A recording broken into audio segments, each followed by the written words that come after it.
Hello everyone, welcome back to TekMinded. Today, we're diving into the exciting world of Python programming. In this tutorial, we'll cover the fundamentals of variables and data types in Python. We'll explore how to create variables, understand naming rules, and explore different data types. So let's get started. To begin, let's discuss variables and naming rules. In Python, a variable is like a container that holds a value, such as a number or a piece of text. You can think of it as a named storage location. In the above code snippet, we've created three variables: name, age, and weight. Notice how we use the equals sign to assign values to variables.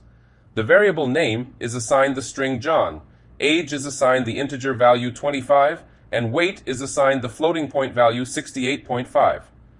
Now let's talk about naming rules for variables in Python. Variable names should be descriptive and follow a few guidelines. They should start with a letter, lowercase or uppercase, or an underscore, and can be followed by letters, digits, or underscores. In this code, we've defined three variables: my underscore var, underscore my underscore var, and another variable.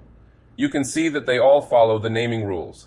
Remember that Python is case sensitive, so my underscore var and my underscore var would be considered different variables. Now that we understand variables and naming rules, let's explore the different data types available in Python. Numeric data types are used to represent numbers in Python. There are three main numeric data types: integers, floats, and complex numbers. In this code, we've created three variables: x, y, and z. X represents an integer, y represents a float, and z represents a complex number. Python allows us to perform various operations on these numeric data types.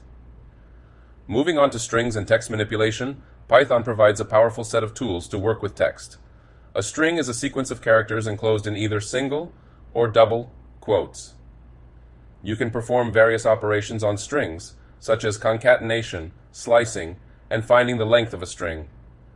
Let's take a look at some examples. In this code, we've covered various string operations. We created a message variable and printed it. Then we demonstrated string concatenation using the name variable to create a greeting. Next, we used slicing to extract a portion of the message string. Finally, we used the len function to find the length of the message string. Now let's explore two essential data structures in Python: lists and tuples. Lists and tuples allow us to store multiple values in a single variable. The key difference between them is that lists are mutable, meaning their elements can be changed, while tuples are immutable, meaning their elements cannot be changed after creation. In this code, we've created a fruits list containing different fruit names. We used the append method to add grape to the list. Then we printed the modified list. Next, we created a person tuple with a name, age, and country. Tuples are typically used when the elements represent related information. Lastly, let's discuss dictionaries and sets. Dictionaries and sets are both powerful data structures in Python. Dictionaries store key-value pairs, while sets store unique elements without any specific order. In this code, we've created a person dictionary containing information about a person. We access the value associated with the name key using indexing. Then we printed the name. Next, we created a fruits set, which automatically removes duplicate elements. As you can see, the second banana was removed. That wraps up our tutorial on variables and data types in Python. We covered creating variables, naming rules, and explored different data types such as numeric data types, strings, lists, tuples, dictionaries, and sets. Remember, practice and experimentation are key to mastering Python.